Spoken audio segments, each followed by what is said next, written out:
Hello, my friends, and welcome back to our continuing blind Let's Play Homestuck for the PC. My name is FlightlessBird, this is your Storybook Gaming channel, and today we're continuing on page 644 as John heads to sleep and Rose checks the alchemy excursus.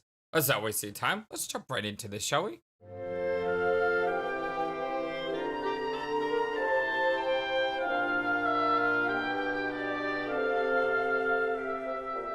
Rose, check alchemy excursus. The pogo and hammer equals pogo hammer. Looks like a sort of index documenting all the known results for search for punch card alchemy combinations. This could be a convenient resource as you start to stumble on more useful card combinations. But ever since John started punching cards, he's been contemplating other ways this item manufacturing system could be put to use. In particular, if you obtain the code for any item at your disposal, you think you could theoretically send the code to John and he could make it himself. Well, that is, if you can think of anything that would be worth sending to him. I hope you all having a wonderful, fantastic, amazing day today. Capture log the Suburb server CD. This looks like a really, this whole room here looks pretty creepy. You eject the disk and capture log the server CD. Report Rose. Message John the capture code. Slap. Ah, dang it. What happened? Uh-oh. Uh-oh. Uh-oh. Everything is on fire. This ain't good. Ah, shoot. The generator went out. John, wake up. Facepalm ×2 combo.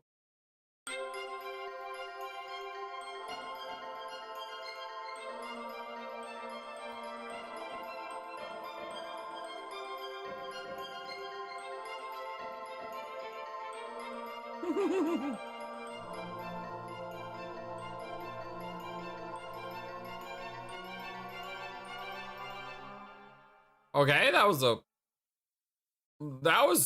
trippy. Once again, it's so cool to see Toby Fox had a part in this game. I loved Untail. That was amazing. Uh-oh, we got an Imp sneaking up on us. Yep, he's looking at us. It's GG. Hey! Whoa, there you are. How is your adventure going, John? It's okay. I'm making progress, and Rose finally connected again, so she's helping now. Oh, that's good. Oh, but like, I don't think I'm actually saving the world here.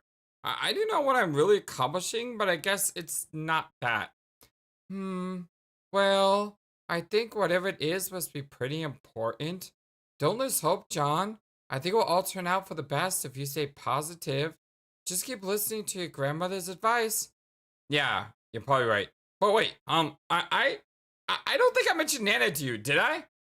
Oh, I don't know. Didn't you? I don't know. Maybe you talked to Rose or Dave about it or something? Yeah, maybe that was it. That was totally not it. What does she know? And who is Gigi? We haven't seen her. We've seen all the other characters, but not Gigi. They're really weird when they talk to me about you. Like they're always trying to convince me you have some spooky powers. But I'm always like, nah. She seems like a pretty regular girl to me. But then when I think back, maybe there are times when it seems like you know some things. Like maybe you know more about a thing than you are telling me. I don't know. Oh, well, John, I want to explain lots of things to you. Some things that I know. I'm just waiting. Waiting for what? Oh, John. Forgot I was messaging you about the meteor that fell near my house. Oh, yeah. Whatever happened with that? Oh, boy. Well, turns out I was confused about it. Really confused. See, I guess I fell asleep for a while and, lost track of time. That happens. Yeah, I know. Tell me about it. Maybe you should, like, wear an alarm clock or something. So, what was the deal with the meteor? Well, it's hard to explain, but I know what it is now. And I know everything is going to be okay. So, what is it? Or is this just another thing you're waiting to tell me? Oh, gosh, John. I really want to tell you all this stuff. But I can't yet. I really think you need to, wake up first. Huh? Well, okay, not literally. Well, okay, maybe kinda literally. Arg! Stop being so confusing! Lol. Anyway, time for you to go, John. I think you have some company, heart. Garn announced the peace pestering ectobiologist. Quickly, grab the pogo hammer. Pogo hammer. It's over here. A weird half picture. You stick the pogo hammer back into your Stripespectacus and get ready to kill some more of those pesky little... Huh? What's that?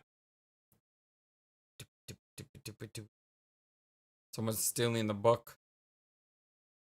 Wait, we're both hiding now? TT ceased pestering. Rose, why aren't you dropping something on that thing? Oh no. Be the imp. You be the imp and quickly abscond out of there. This is what weak adversaries do whenever things get too hot to handle, which is pretty frequently. John, prepare for boss battle. You stopped being the imp because that was stupid. Scurry over to the magic chest that you suddenly remembered was on the roof. There are some things in here that would be good to stock up on for a major battle. But it looks like somebody has plenty to do chests. This is so outrageous.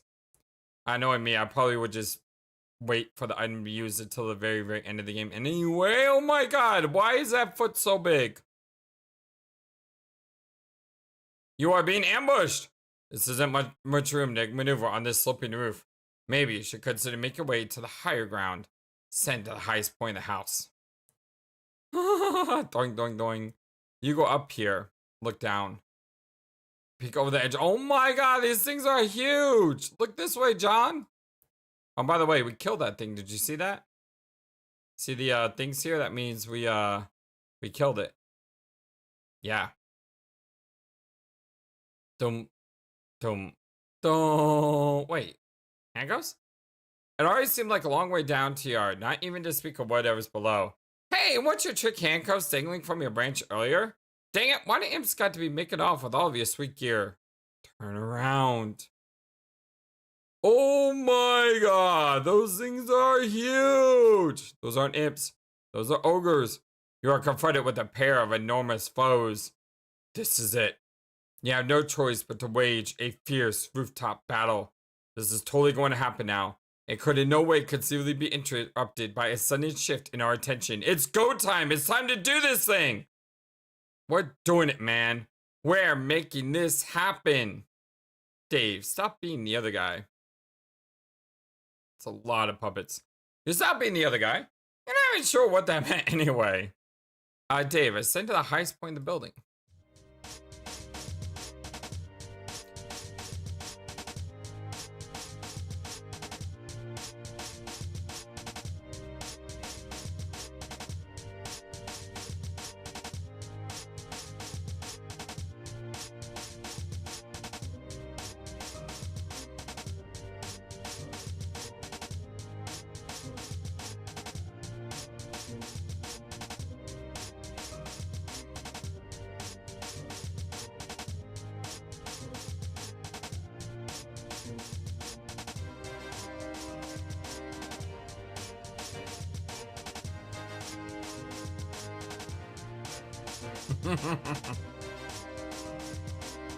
Oh, look at that picture.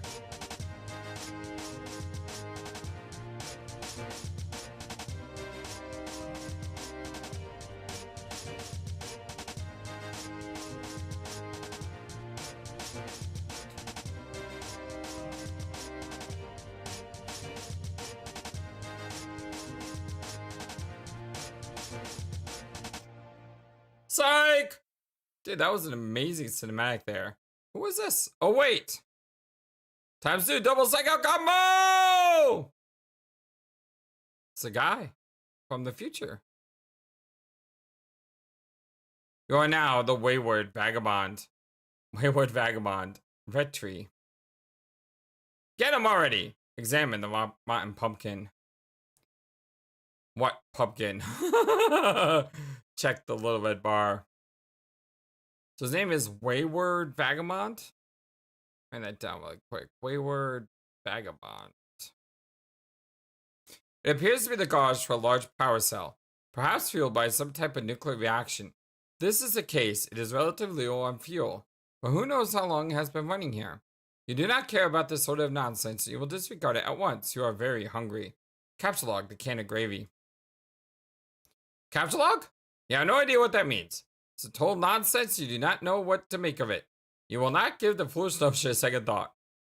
Pick up the can of gravy. Just pick it up. You just pick it up. You are now holding a can of gravy. Use your sharp teeth to poke a hole in the lid of the can. Not too sharp. Nibble, nibble. Your teeth are useless for the task. They are blunt like that of a livestock, presumably suitable for mashing up plant matter, and not for puncturing metal. Attempt to open can with your weak, pathetic digits. Your weak, pathetic digits are not strong enough to penetrate the can. Your fingers are certainly pointy enough, and your black carapace is suitably rigid. We just don't have enough muscle for the task. We need that can opener. Take the can labeled beans. Okay, you take that too. Examine the can of custard. The can clearly reads mustard. What did I say, custard? Oh, I did, okay. The can clearly reads mustard, a fact of which you are perfectly well aware. It is sort of cumbersome holding all these cans at once. You doubt you can hold any more than this, maybe one or two. You'll need to find somebody to put stuff in it if you want to carry a lot of things around. Examine the marking on the wrist. You drop all the cans and take a look at your wrist. It's a sort of specialized barcode pattern. This brings back unpleasant memories, and you would prefer not to dwell on it. Examine the small potted plant. What plant? Burp. Check the book on human etiquette. It appears half the pages of this book have been eaten. The daunting volume is considerably lighter than it once was. There are somewhat skeptical about the nutritional value contained by these pages. However, of the practical wisdom they contain, there can be little doubt you have learned so much. Sustenance, intermediary, consumption. This is the key. Clear out all the cans inside the purple machine. You empty the particular cabinet and take a quick inventory of your canned goods. Yeah, beans, mustard, gravy, bread, shrimp, asparagus, cheese, rice, corn, peas, flour, chestnuts, mayo, ham, potatoes, and squash. Such a plentiful bounty, and yet the delights taught you from within their small metal prisons. Search for a can opener. You have already looked all over the place for a can opener, even making a few electrical inquiries about one to no avail. Nothing inside the purple thing either. Locate a nearby sharp object. You wield your trusty knife. It is actually a, well, you're not really sure what they're called. It's an old rusted one of these red mailbox arm swing floppy doodads. Either for letting you know there is mail in the box, or maybe alerting the mailman to outgoing mail to be collected. You don't know, really. You've wrapped a little piece of cloth around it for the grip. It is useless for opening cans. Be the imp. This means nothing to you. You are not an imp. You have no idea what an imp is, and you will not entertain such frivolous and childish ideas ever again. You feel stupid and hate yourself a little for even considering it. Become the mayor of Cantown. As the glorious founder and mayor of Cantown, you erect a dignified, majestic city hall out of cans. That's really good. Faintly capped off with a tome of good manners for the roof. You have given yourself a very official and important looking mayoral sash made out of old cables to complete your look of authority. Ah, yeah! A number of rather civic-minded citizen cans gather in front of the building to offer adulation to the fair and magnanimous leader. All is well. You immerse yourself in this beautiful dream as you whittle away the minutes, or perhaps hours. You love the idea of being a mayor. You love everything about mayors, and the concept of an orderly civil democracy. It has all seemed so manually and reasonable to you. Everyone is friendly and happy, and the city runs like clockwork. The foundation of the government is based on mutual respect between the leader and its people. It is also built on having a really great mayor that everyone loves, who's totally amazing and heroic and brave. Rome, beep beep, here's a can of food. Hey, there's a parade. I love his picture. He looks so cool. Like, I mean, this guy is really, really neat. I don't know anything about him. I don't know who he is, but he looks so cool. I mean, it could be a she. Could be GG, right? GG from the future. Could be Dave. Oh, mayors are so much better than kings. You hate kings and you think kings are really stupid. They are petty, bossy tyrants and are really full of themselves and are basically off on every way. God, do you hate kings? Explore west of town. Cantown. Over here is the other side of the room. There's another one of these purple storage boxes and some useless objects scattered on the floor. Use a glowing green rock to open cans. You sure it's that kryptonite? Ooh, we got amber. Oh, and a box of crayons. You pick up the nugget of uranium and... Oh, that was stupid. Why did you do that? Did you just eat it? Just eat it? He ate it. Examine the box of crayons. It's chalk, numbnuts. Okay. Examine the box of chalk then. Inside the box, there are 12 pieces of chalk in every color of the... Wow. Okay. Now there's 10 pieces of chalk. And most colors of the rainbow. You're excited about this. Why? He will eat anything. Try to open the storage box. It's locked. There must be sort of release mechanism for this thing. Examine the contents of the yellow container. The container is full of motor oil. This does not seem useful to you right now. Rescue that poor lightning bug. Oh, pretty. There is nothing you can do for this little friend. Attempting to crush the amber encased in the firefly will likely cause it harm. It nevertheless bravely flashes on. You find its light alluring, inspiring. To you, it seems that it could easily serve as a light of, like a flashlight. Oh, look at that. Democracy. Aww. Oh, I like this guy. This guy's he's so neat. Use the chalk to draw some roads. Oh, wow. Look at this. Can Street, Can Parkway, Can Boulevard. You sketch a handsome network of sprawling thoroughfares for your citizens to traverse. The adoring population applauds its mayor's keen instincts for city planning. Instincts. You even add some lush vegetation to your city with a piece of blue chalk. Because you can't seem to find a more suitable color for some reason. Yeah, I wonder where the green went. Lay a chalk foundation for Cantown civic growth. You develop westward, selling those fertile plains and claiming them for your city. The section offers a number of residential and commercial zones for civic growth arranged in the only logical pattern that occurs to you, like a checkerboard. You color the residential zones with a piece of white chalk. But for some reason, none of the colors in the box strike you as suitable for the commercial zones. Perhaps there's a term. Come on, don't you know residential's green, commercial's blue, and industry's yellow. That's how it works. Use your own P for the commercial. You cannot urinate because you are not had anything to drink in quite some time and you are very thirsty. Also, that's a really terrible idea. We're not considered to be found in this wonderful city that way for even a moment. Good. Use the motor oil to designate commercial zones. You fill each empty square with a bit of motor oil to complete that zoning. It looks rather striking to you. You can hardly imagine that an up-and-coming young can trying to make it in the world would not be delighted to live in your fair district. You are very careful not to get any of the pleasant liquid or fluid on your person. Peel label from can of mayo and affix the sash. Oh, look at that! He changed the mayor, the mayo into mayor. Oh, like I said, I like this guy. This guy's cool. Survey the surroundings and search a more terrain for your city. It seems you have run out of territory for your western expansion, but there is still a lot of empty wall space. Perhaps your citizens would be happier with a colorful backdrop that would make them feel more at home. Using most of your imagination and an entire piece of sky blue chalk, you render a bright and cheerful sky full of clouds. You have decided that very closely orbiting your city is a luminous planet about which orbits a single moon. You switch to another shade of blue and continue rendering on the western wall. Orbiting much further from your city are 4 planets. None of these have satellites, so you have decided. Yes, that makes sense. You think. So you have like a volcano city, mechanical planet, or a volcano planet, mechanical planet. I don't even know what this is. And a shadow planet. Oh, hello. And on the southern wall, behind that impenetrable veil of darkness, I find the furthest orbit yet. There is an ominous planet. A moon circles this one too. Check that rampaging boy on the screen. Oh yeah, it's that guy. You had almost forgotten about him and his confusing shenanigans. Seems like he has things well in hand at the moment. He does not appear to need your help.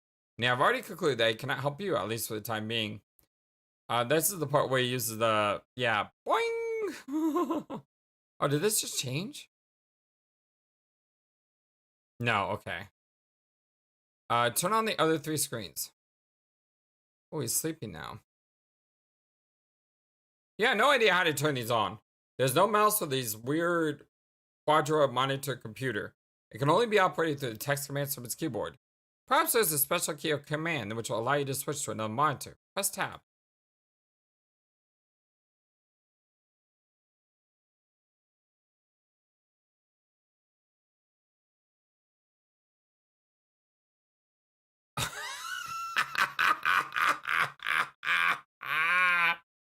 Oh, we pressed tab and a bunch of tab drinks popped out. Okay, that was funny. What looks like this is charging or something?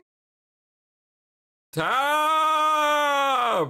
Consumed several cans. You were really thirsty. Tab! You feel the heavenly bound elixir from the jewels of pink carapace and imbibe like the wind.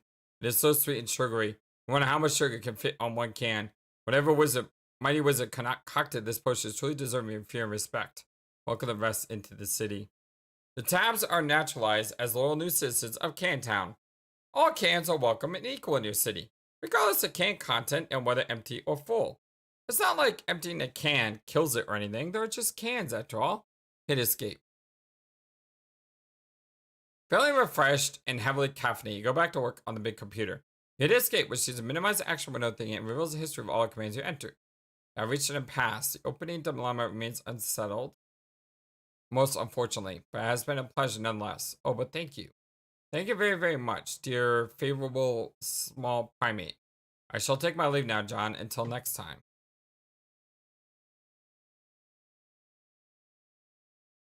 John flies about in distracted manner.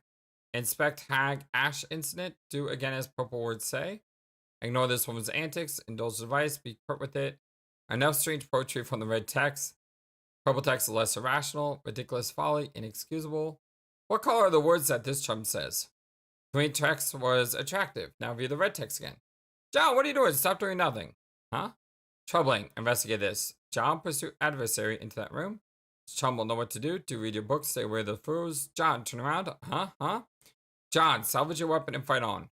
You said, put the bunny back in the box. And now exult. Victory spoils are yours. What about that card? Okay, gather this guy bits of your large hammer. Now repair the hammer. Fine. Now what? The door, John. Look at the door. Incredibly alarming. Investigate. What? This is so outrageous. Interrogate the madwoman. Go on. Me? Quest futility then. Yeah, so I have to agree with the float hag about that. The hag mentioned cookies. Pursue her. John, you do not say no to the cookies. I command you to get them. John, cookies now. This is when John was freaking out. This impudence is insufferable. Go get the cookies. John, you are stupid, dumb. For the last time, I comma and you had to get cookies, boy. Mr. John, respectfully ask that you please stand up. Now, sir boy, flee from this boyish rabble post haste. Well done, John. Like, congratulations. Now, my civil fellow, I have a well-mannered query to ask. John, might I bother you for a can opener? Fellow John, it appears we have reached an impasse. Okay, and this is what I've read already. Use the arrow keys to scroll up a bit. You can't believe how much you typed into this stupid contraption. What a waste of time.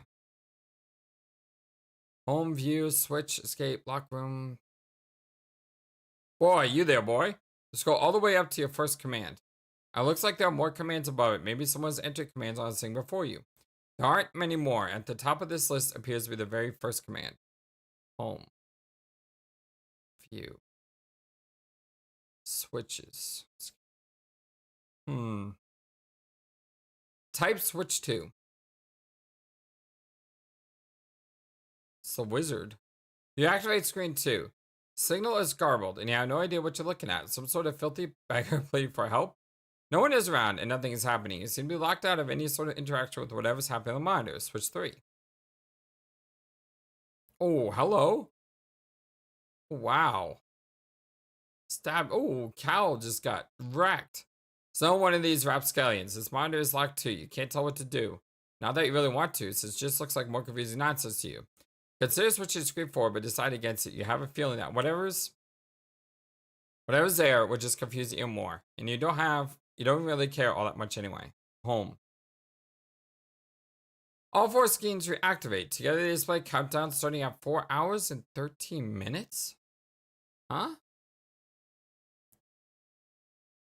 You can't.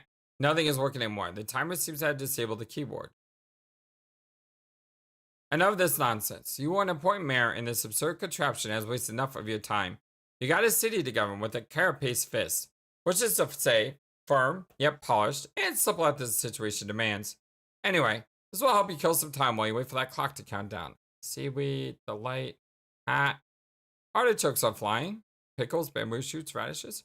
Create employment opportunities for citizen cans. Oh, they're playing. Oh, look, we got chess now. Yeah, we have chess. Look at the icons. The horse, the castle, the bishop. Yeah, we got games of chess going on. You temporarily dismantle City Hall to free up all the camp power available to create a vigilant town militia. You divide them into 2 groups, marking them distinct teams and ranks using a piece of white chalk and mortar oil. You then organize them in phalanx across the countryside, preparing for a stiff training regimen. When you are through with them, your forces will be well-oiled machines, chalk another one up to bold leadership. Lead your men to victory! You wasted more than 4 hours on this tomfoolery.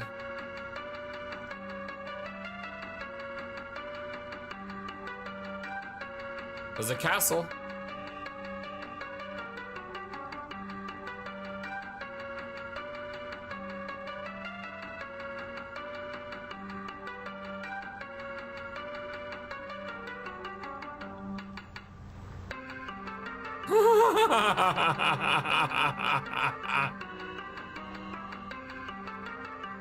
I want to know who wins. Checkmate.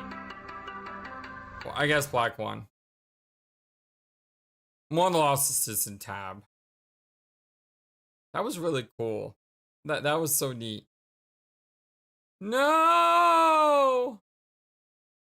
Your caffeinated drink must have agitated all the little bubbles curiously hidden in liquid, creating too much pressure in the can. You speculate why it exploded as you nervously eye the timer. You are starting to wonder what will happen when it reaches 0. Maybe it would be best not to be near it when this happens, minutes in the future. Though perhaps not as few as implied by circumstance.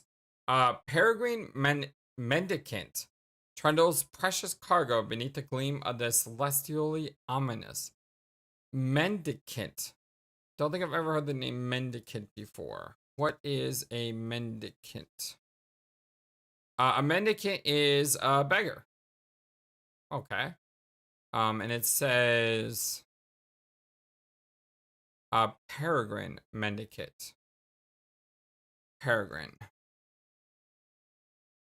Peregrine is a powerful falcon found on most continents, or coming from another country, foreign or outlandish. So basically what we have here is we have a foreign beggar. Charles beneath the gleam of the celestial ominous. Go outside and get some sun. You say a bittersweet goodbye to a beloved city. It's time to move on to greener pastures. By which, of course, you mean an arid, sandy wasteland upon which nothing green has grown in years. The door shuts behind you. Uh-oh. A panel on the door becomes illuminated. As you ponder over the marks of the panel, you hear another mechanical sound overhead. Is that the symbol? This thing here, that circle? Uh-oh. We're trapped. The LCD panel appears to have a touchscreen interface. It is that symbol. Okay. Curiously proud the funny-looking spirograph. It appears the funny-looking spirograph room is locked. The floor rotates a full 360 degrees beneath you, while the surrounding wall seems to stay put. Select the triangly fractal. Triangly fractal room does not appear to be locked. The floor turns 120 degrees and the door opens.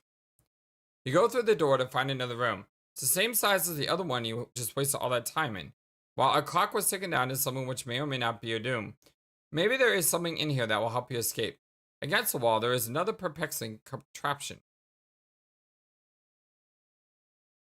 Okay. So, 2009 4/13 is the date, right? 12/13. I'm not sure if those are coordinates. 0.955 -174. It could, no. Yeah, it could be. Because I believe the latitude lines. They go all the way out to 108 degrees, right? So negative 174 would be within that 180. And I think that 2,491 is the elevation. What is that, according to GPS?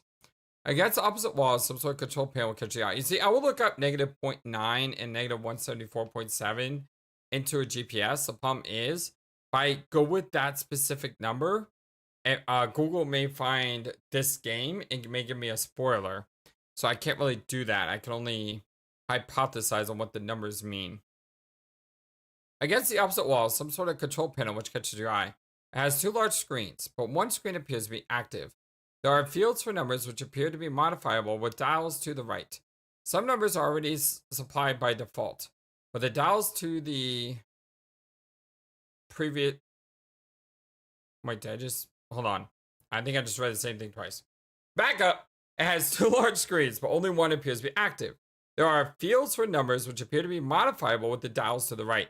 Some numbers are already supplied by default, perhaps entered by the previous user. There are a few buttons below, the largest one bearing this symbol marking this room. Also, it looks like there's a meter stick popped up for some reason. Attach your trusty knife to the meter stick. We got a spear. You immediately craft a measuring spear through possibly the most advanced form of alchemy employed thus far.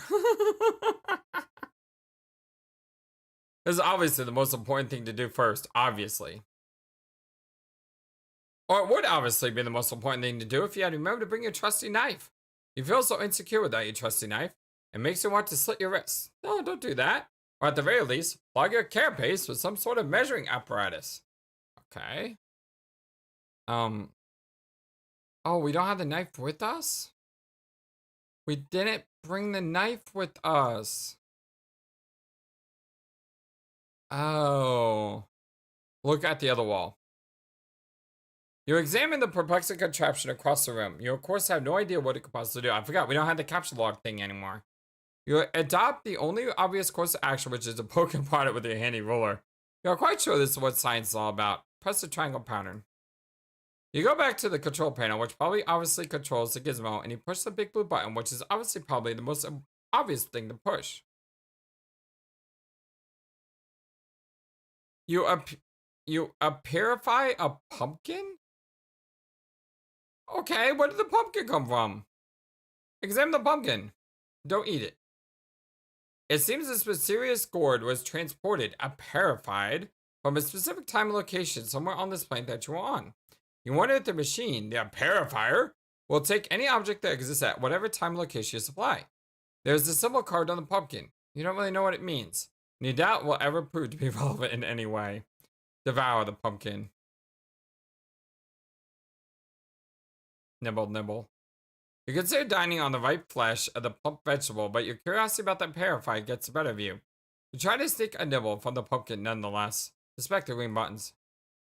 You first examine the attractive green buttons. The icon for the one on the left is that house shape you've already seen plenty of times before.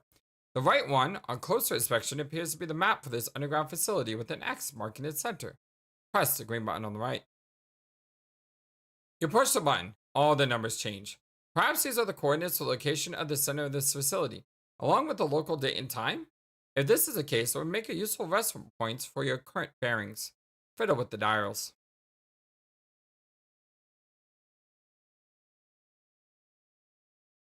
Okay. What is he doing over here? One way to find out would be to attempt to purify something from this facility. It should be easy to zero in on the location relative to the center because you already have an uncanny knack for tracking precise distances you already traverse in whatever units you choose. Really? Well, that's cool. Your handy ruler gives you a good clue as to the basic unit of human measurement. You'll go with that. Purify your trusty knife. Wow, I think it worked. Did it? Looks like the flower. You nudge the coordinates very slightly and bump up the elevation by 0.5 human measurement units. You make sure to keep the time approximately what it was to begin with, and you purify your trusty knife.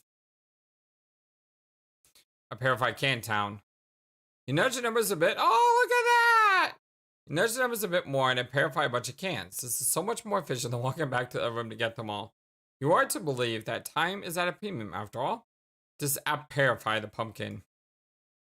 Oh, what's going on? No! We got a dunce cap. Does this machine look like a deparifier to you? Honestly, the idea that a deparifier could be a parify and de-parify things is so laughably ridiculous, so you wish someone could de-parify your brain and re-parify it with a brain that's more smart and less dumb. Oh, come on, you're not so dumb. Use a trusty knife to carve spook schema in pumpkin. What the heck are you talking about? That idea makes no sense at all and is basically meaningless. Try using that mushy stuff in your gourd next time. Instead, you just carve off the top, exposing a decadent cache of gorgeous seed-laden ambrosia. Needless to say, you consume all of it rather quickly, but it turns out to be too gross for us to watch. Move this pyrograph switch. You cannot move it. It has this pyrograph-shaped indentation and possibly will require a special kind of key to turn it. I purify the firefly out of the amber. Oh, look, it's there. Oh, we got a friend now. Look at that. Hi, little buddy. You release your blinking new friend. You will give her a name when something suitable whimsical occurs to you. Adjust the time dial to purify the rotten pumpkin. The past. You and Serenity. Oh, we got a name for her. Serenity, I like that name. You and Serenity consider new ways to waste even more time with a purifier.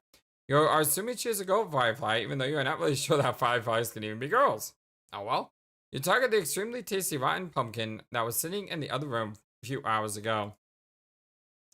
It seems the purifier cannot purify something and would create a time paradox. A gelatinous ghost pumpkin that purifies and quickly dissolves into a pile of unappetizing sludge. Huh. Paradoxify. Purify the grate over the entrance to the facility. Well, that's clever. Now we can get out. What is Morse code? Morse code, let's go. Right? That's let's go. I mean, it looks like she's saying more than that. Serenity blinks a message of urgency. You clearly forgot that while trapped in amber, she was witness to all your tomfoolery and dilly-dallying in the other room, and knows the timer is about to expire. It's time to get the show on the road and escape. You reset the coordinates with the right green button again, and this time only adjust the elevation by approximately 10 human measurement units. Hey, we got the grate. Hasten to the exit. Post haste! Oh, we're carrying all this stuff in the pumpkin. Oh, look at this. Oh, 28 seconds. Hurry up! Oops. 15 seconds! Is this really necessary? Burp, burp, burp. This is incredibly silly! 3, 2, 1!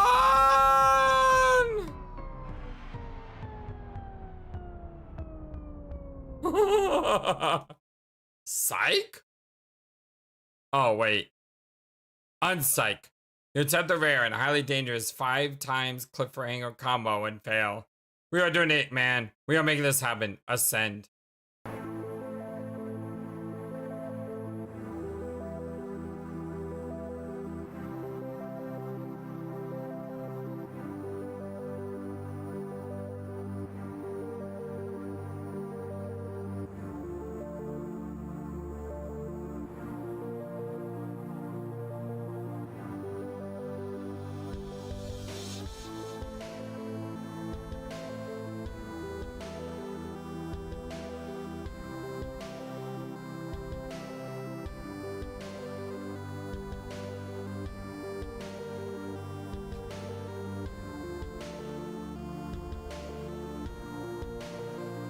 A continent westward. And years in the past, but not many.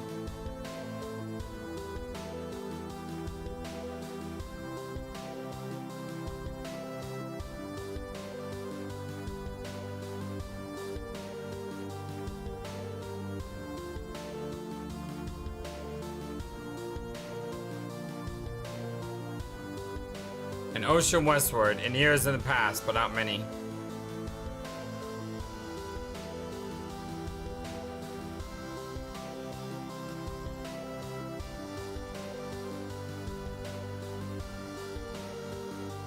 Oh, look at that.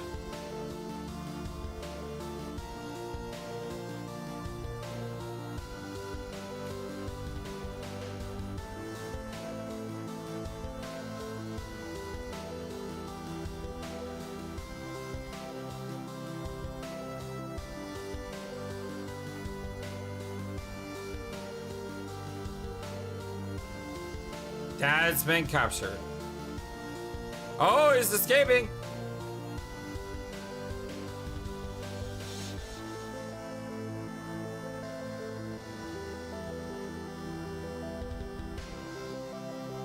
Oh.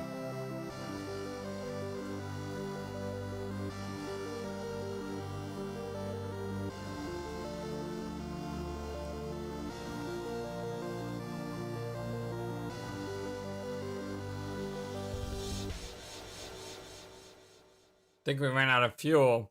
A lot going on there. Really cool scenes. It's like when the music hits.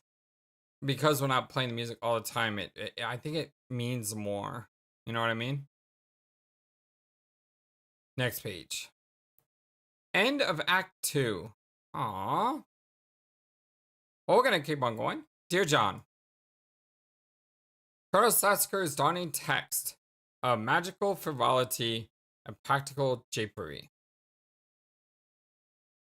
The colonel amuses men marginally less soused than he on a sweltering Mississippi evening. In true Sasker form, he puts his astonishing julep intake to use with the textbook execution of Butterfinger's solitaire.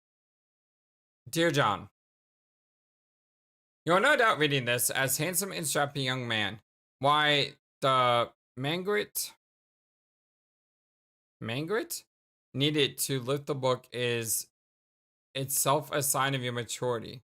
Not even to speak of time, the wisdom needed to grasp the name of Sasker, time-tested mischief. I am so proud of your grandson. How I wish I could have delivered this alum to you in the flesh, but I'm afraid it wasn't in the cards.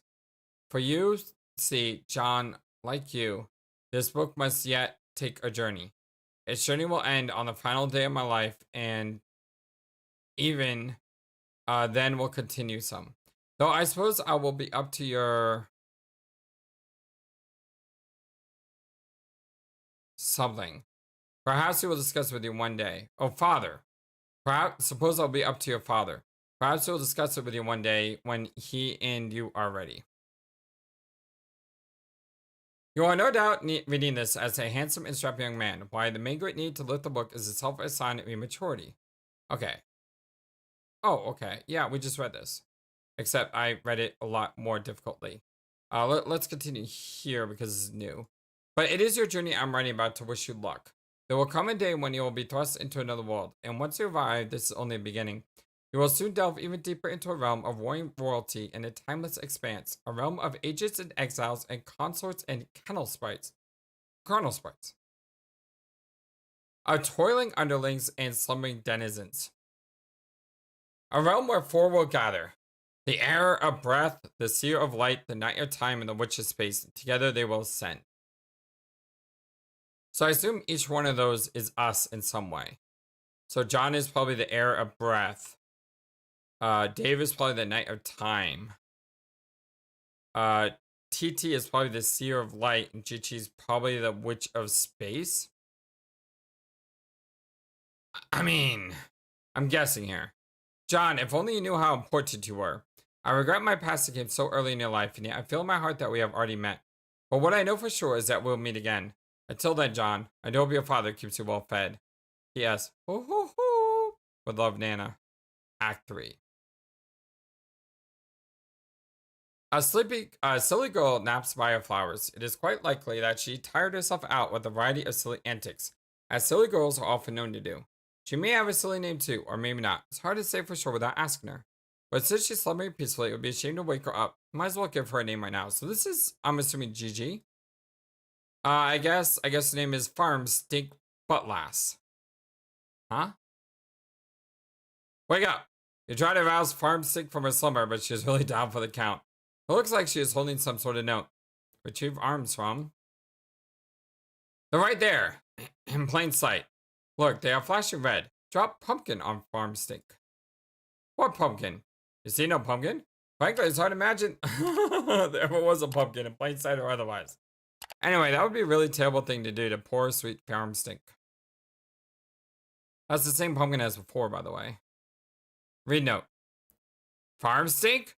That's incredibly silly and a little bit rude. My name is equal heart. Jade Harley. All right, Jade. So I assume she is the witch. GG. Examine room. Oh, hello. Doobie-doo, that's a lot of flowers everywhere. Your name is Jade. Yeah, just woken from a restful nap, and as usual, you have no recollection of having fallen asleep. You have quite a number of interests, so many in fact that you have trouble keeping track of them all. Even with an assortment of colorful reminders on your fingers help you sort out everything on your mind. Nevertheless, when you spend time in the garden atrium, the only thing on your mind is your deep passion for horticulture. What will you do? Play a silly flute refrain.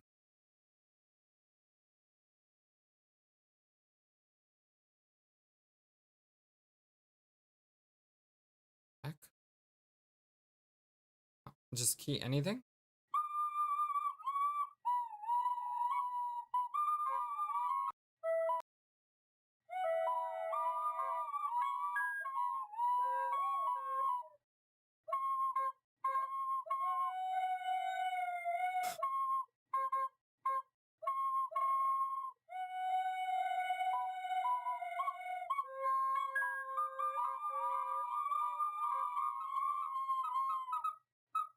So I can get up there with that button. And Z puts her to sleep. That's kind of funny. Wow, you really suck at this thing. Maybe you should try playing an instrument you actually know how to play instead, like the one in your bedroom. Honestly, I have no idea where this flute even came from. Things seem to appear and disappear around here all the time, especially due to your unending chagrin. Any sort of large orange gourd that might be lying around. Consider throwing the flute down in disgust. Wait, what'd that one say? Capsule lock flute. I was thinking that was a perfectly nice flute and there's no reason to take your frustration out on it. You just need some practice. But before you capsule like a flute, you need to set your fetch modus first. Set modus. Roll over above with mouse.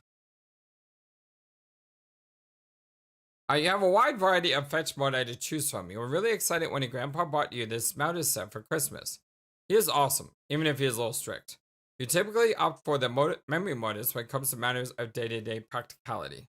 So we have fetch modus, dictionary, Monopoly, Yahtzee, Clue, Connect 4, Jenga, let's not do that one, Battleship, Ouija, Guess Who, Operation, I remember playing Operation as a kid, and Memory. Select Memory.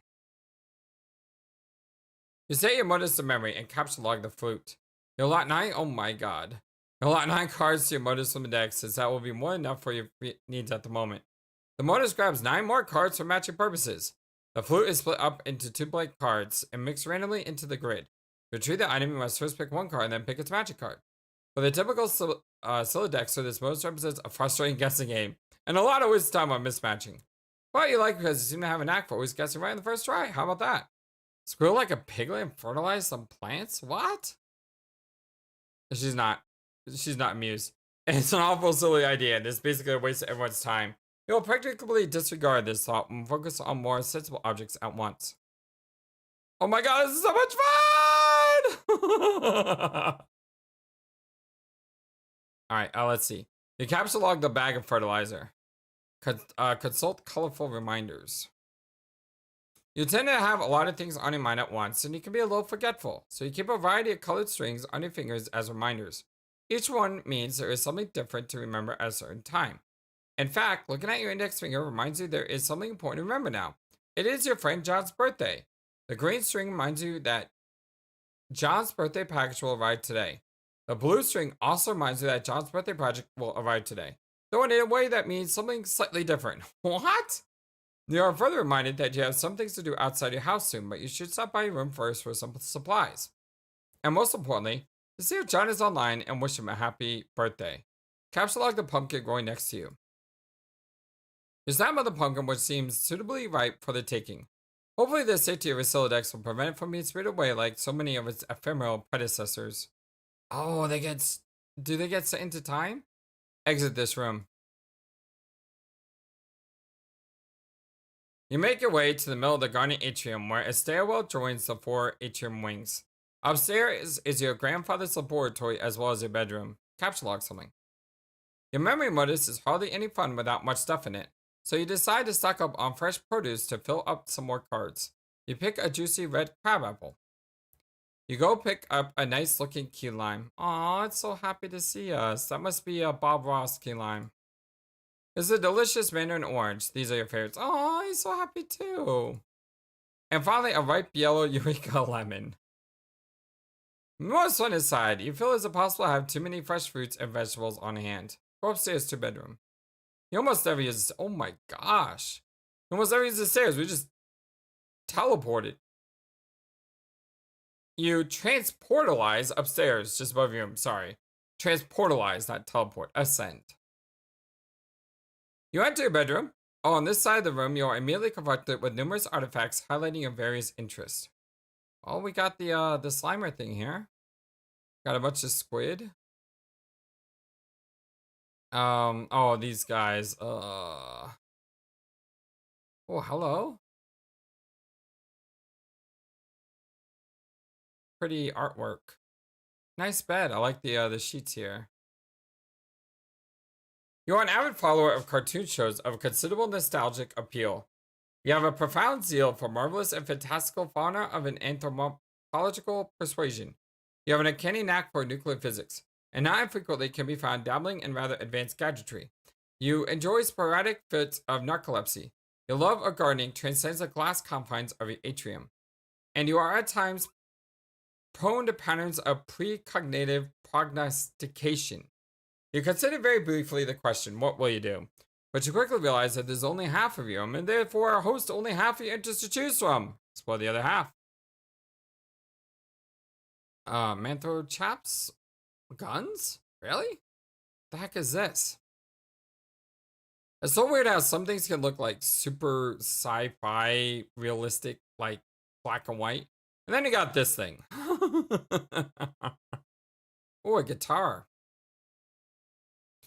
Over here, there are more articles of your aforementioned interests and then some. Additional telltale signs of your enthusiasm for nostalgic television mingle with your assortment of game hunting firearms. You are a skilled markswoman, though your crosshairs would never settle on an insect creature, anthropomorphically persuaded or otherwise. So I guess in her specibus, she'll have firearms, which is pretty cool. Your work table is littered with equipment to facilitate your tinkering. For you, experimentation is not a particularly exact science, and you lean heavily on sharp intuition for consistently and eerily optimal results. Nevertheless, you still have not been able to get that broad, flat gizmo there to work, which is a design you have borrowed from one of your grandpa's more mysterious inventions. You are now a great admirer of his, and you are not alone. Your grandfather is a world-renowned explorer, naturalist, treasure hunter, archaeologist, scientist, adventure, big game hunter, billionaire extraordinaire. Oh my gosh. Woo! He has taught you everything you know. But in spite of all his lessons, it is still difficult to escape his stern lectures when you're on the way out of the house to running errands. He spends most of his time in the grand foyer, stewing in his own intensity and charisma. Wow, what a room. And today will likely be no exception. Among the errands you have planned is to venture out to find your pet and best friend named Becquerel. This animal must be fed, and he will not be happy if he is not. And if he is not happy, then you will not be happy. But first, you really should dig out your computer and say hi to John. Now, what will you do? Quickly retrieve the firearms on the wall. Yep, goes into the straight succubus. Called it. Rifle kind. You equip your trusty hunting rifle. There would be heck to pay if Granddad caught you leaving your house without it. Jade. Wonder why the design on your shirt changed. There isn't much. Yeah, sorry. There isn't much to wonder, really. You left the wardrobe biffier in its randomization settings. The wardrobifier.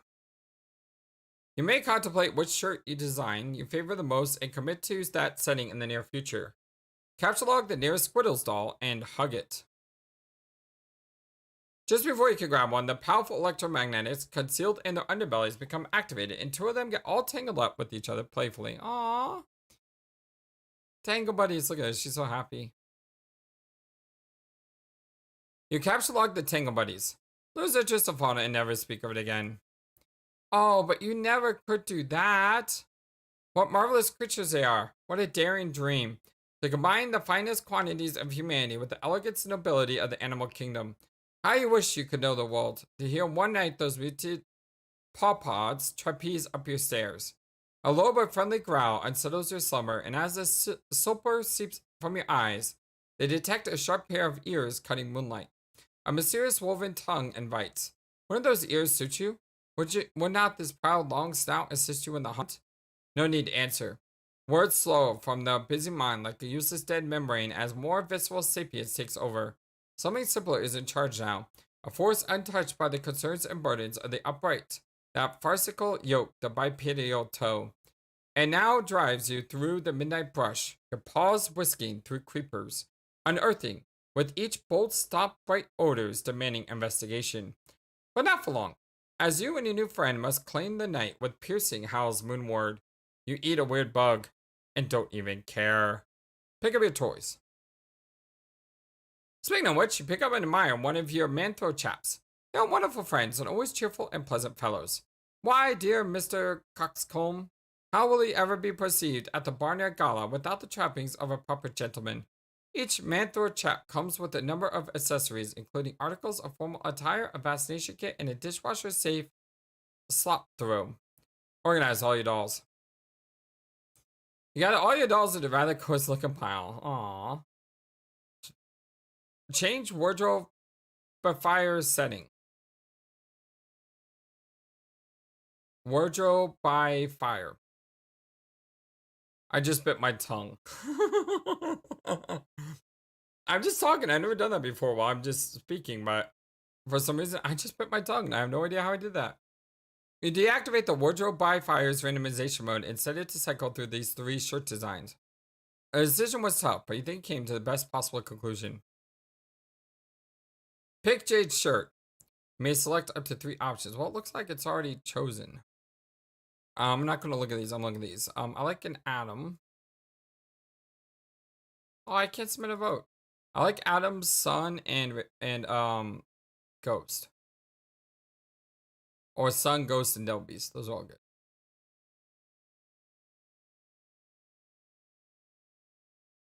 Oh. I think that popped up my my picture device on my computer. So it looks like I can't actually. Okay, when I clicked that link, it took me to the actual picture. I quickly closed it because I don't want to see any other pictures. Let's not mess with these links. Jay, look out the window. Volcano. Is this a volcano that explodes? It's another beautiful day in your neighborhood. It is peaceful and quiet as usual. A rather imposing volcano looms over your house, which has been inactive for centuries. Dun dun dun. Though dormant on the surface, this volcanic activity deep underground provides the house with a source of geothermal power. You're not sure why your grandfather decided to draw from this source of energy when he had unlimited power of the atom at his disposal, but it has been this way for as long as you remember. Yeah, I chalked it up to your family's long-standing propensity for electric fursuits. Wait, you mean pursuits? Yeah, pursuits. Retrieve the fursuit from Magic Chest. What is this nonsense about fursuits? You do not own a fursuit. You think anthropomorphic fauna are really cute and enchanting and all, but it has never occurred to you to dress as one. Sure, it is fun to imagine what it would be like to run wild with a pack of wolves or purr and frolic with a litter of kittens, but dressing up as an animal just seems ridiculous. It would still just be a silly girl draped in a raggedy synthetic tufty piece of garbage. And seriously, who are you trying to kid with that sort of baloney? Anyway, it's not a magic chest. It is a gadget chest, which you have adapted for storing a number of useful gizmos. It was once your oracle's trunk, a gift from your grandfather, of course, and still contains many silly fortune-telling knickknacks, all of which are completely bogus. Open the chest. Okay, so we have a lunch, problem soothe, crystal ball. Oh, an 8-ball, the magic 8-ball. Are these from the 5th element?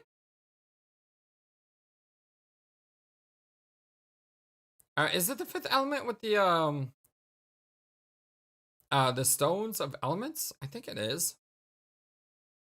Among the fortune-telling knickknacks are these items.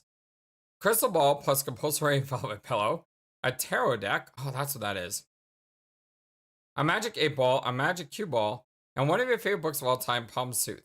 Among the useful gizmos are, of course, your computer, which you keep inside a fun lunchbox for easy transport, and a couple of gizmos to keep you handy so you don't always have to make the trip to the kitchen. There's a cookalizer for preparing delicious meals, and a refrigerator, a name which clearly is a wacky variation on the much more common household item, the refrigerator. Examine the magic 8-ball and magic cue ball. Not exactly. These things are stupid and useless. When the magic 8-ball isn't being frustratingly ambiguous, its forecast is always wrong. You have tested it numerous times with certain facts you know to be true. This is its reply when you ask if your friend John's birthday today. See? Stupid. You guess maybe it could be used as a reverse prediction device. And it always trusts the opposite of what it says. But that seems dumb to you. And anyway, the thing gives you a bad vibe. You might consider smashing it. But you're a little superstitious about whether ominous consequences that might have. Even if the occult talisman in question is a cheap piece of garbage. The magic cue ball, on the other hand, is said to make predictions with alarming precision and specificity. Unfortunately, it lacks a portal on its surface that allows you to view the prediction. Put both these pieces of junk back in the box. Capture like the refrigerator. Those were refrigerators? Huh. We lost our flute, though. You take the refrigerator. Might as well take the cookalizer, too. No portable kitchen is complete without it. You take a lunchbox, too, because obviously you're going to be using that pretty soon. Whoops, there goes your flute. Bah, who cares? Jade, for your friend. Before you go out to feed Beck, you'll need to prepare a meal for him. You clear some space on your work table so you can set up your refrigerator and cookalizer. Just for fun, Jade allows you to take a stab at matching the cards to the gizmos. It doesn't present much of a challenge for her, so she figures you might as well step aside while providing a few generous hints. No, warmer, cooler, cold, warmer. Yes, no, cold, ice cold. Warmer.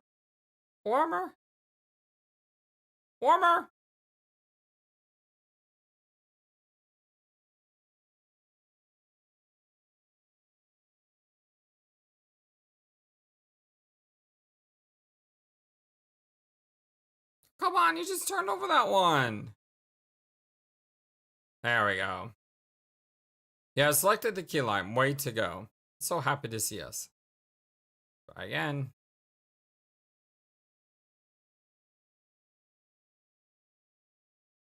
Hey! We got the lemon.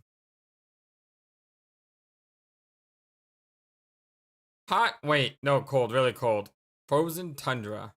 Take another crack at this. Oh, we got another piece of vegetable. Congratulations, you advanced your magic skill to new level Yukon Hero Legacy of the Frostbite amputee. Jay is beginning to regret breaking the fourth wall for this ill-advised escapade. Well, it's not my fault. I'm not the one who can choose.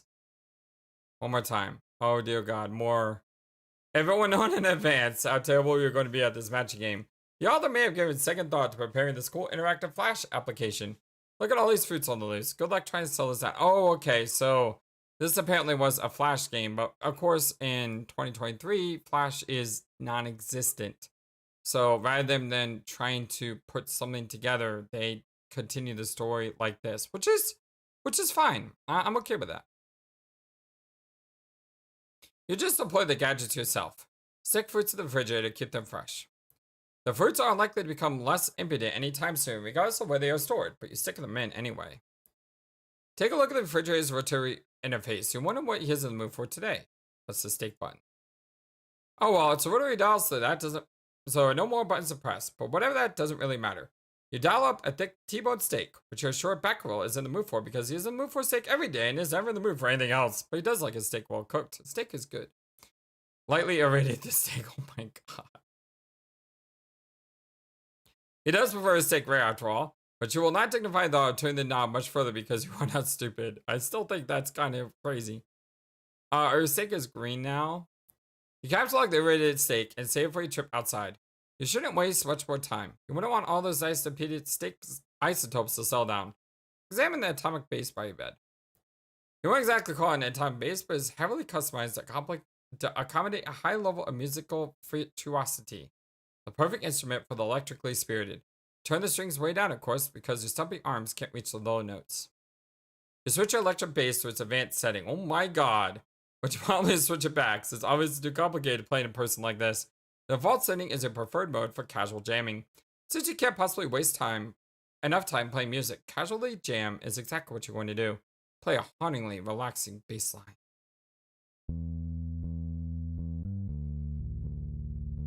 Well, my friends, my name is FlightlessBird. This is your story-based gaming channel, and this is our continued Let's Play Homestuck for the PC. Love you all so very much. Hope you have a wonderful, fantastic, amazingly awesome day, and I'll see you again very soon. But until then, so long, and take care.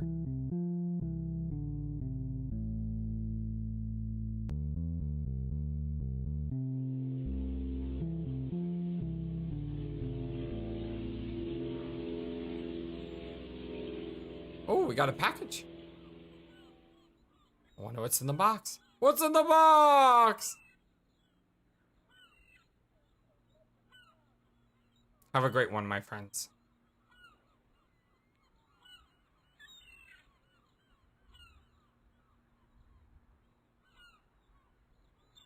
Thank you for watching this video. Feel free to comment on what you saw and what you'd like to see next. I always love to hear your thoughts. But before we go, please remember that you matter, and you are brilliant, and you are loved, and you should always be true to yourself. Never let the world tell you any different. Much love to you from your friendly, feathered, flightless bird.